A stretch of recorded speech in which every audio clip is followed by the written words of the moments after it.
Hi everyone, my name's Nicole. I'm an educator at the Greensboro Science Center, and today we're going to do a fun experiment. It's spring and it's strawberry season, so I've got some strawberries, and what we're going to do today is we are going to extract the DNA from the strawberries. So, DNA, deoxyribonucleic acid, is present in all living organisms, plants and animals, and the fruit that comes from those plants.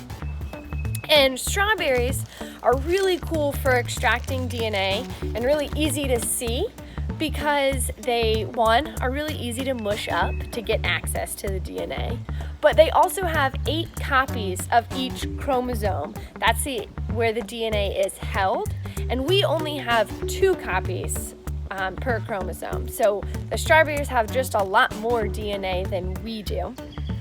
And DNA holds all the genetic information that an organism needs to grow and survive and do all their normal living activities.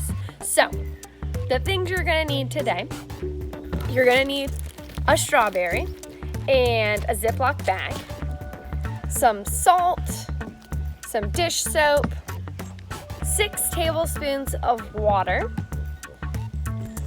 isopropyl alcohol, that's rubbing alcohol that's been chilled. You're only going to need 1 teaspoon of that. You'll need some measuring devices, a second smaller glass, a strainer, or a coffee filter if you don't have a strainer with really tiny holes, and some tweezers.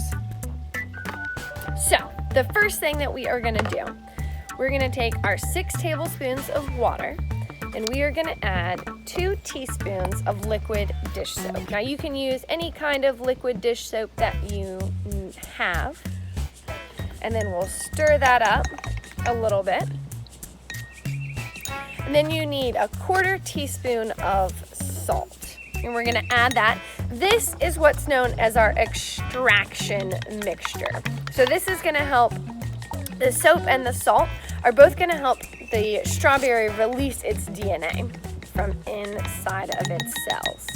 So once we've mixed that up, we want to mix it until the salt dissolves. So you might have to look pretty closely in there. Make sure you can't see any salt. I think we're good right now. You're going to pour your mixture in with your strawberry. And you want to try to get as much of the air out of your Ziploc as you can without making a mess. And then you're going to seal it up. And then you're just going to mash your strawberry. So once you have all of the chunks from your strawberry dissolved into our extraction mixture, you're going to pour it through a strainer into a smaller cup.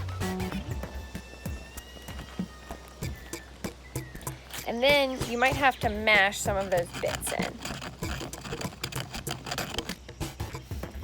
All right, now we are going to take our chilled rubbing alcohol, and we are going to add 1 teaspoon into our strawberry and extraction mixture. And then we're not going to stir it, we're just going to let it sit.